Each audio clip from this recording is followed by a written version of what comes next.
তারা হয়তো এই হাদিস জানে না, আল্লাহ পাক ওদের কানের মধ্যে আমার এই হাদিসটা যেন পৌঁছে দেন, আমিন। নবী সাল্লাল্লাহু আলাইহি ওয়াসাল্লাম বলেছেন, আমি মেরাজের রাতে যখন গিয়েছি তখন এক শ্রেণীর মানুষকে দেখেছি, ওদেরকে শাস্তি দেয়া হচ্ছে। কি শাস্তি? জাহান্নামীদের রক্ত এবং পুঁজ ওদেরকে খেতে দেয়া হচ্ছে। জিবরাইল আলাইহিস সালামকে জিজ্ঞাসা করা হলো যে এরা কারা? তিনি বললেন, এরা আপনার উম্মতের সেই সব ব্যক্তি যারা মাদকদ্রব্য সেবন করত। আল্লাহ রাব্বুল আলামিন তার হাবিবের মাধ্যমে জানিয়েছেন, যখন কোনো মুসলিম মাদক সেবন করে বা কোনো ব্যক্তি মাদক সেবন করে তখন 40 দিন তার নামাজ কবুল হয় না। এরপর যদি সে তওবা করে তাহলে আল্লাহ পাক তার তওবা কবুল করবেন ইনশাআল্লাহ।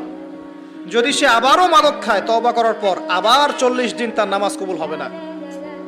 যদি সে আবার তওবা করে আল্লাহ পাক আবার তাকে মাফ করে দিবেন। যদি সে আবারও মাদক খায় আবার 40 দিন তার নামাজ কবুল হবে না। তারপর যদি আবার তওবা করে আবার আল্লাহ তাকে মাফ করে দিবেন। এরপরেও যদি সে আবার মাদক দ্রব্য সেবন করে, নবী সাল্লাল্লাহু আলাইহি ওয়াসাল্লাম বলছেন তাকে আল্লাহ রাব্বুল আলামিন পরকালে মৃত্যুর পরে তিনাতুল খাবাল পান করাবেন। তিনাতুল খাবাল। জিজ্ঞাসা করা হল, ইয়া রাসূলুল্লাহ, তিনাতুল খাবাল কি জিনিস? নবী সাল্লাল্লাহু আলাইহি ওয়াসাল্লাম উত্তর দিচ্ছেন, এটা হচ্ছে জাহান্নামীদের রক্ত, মাংস, এগুলো পুড়ে পচে যে রসটা বের হবে, এটা হচ্ছে তিনাতুল খাবাল।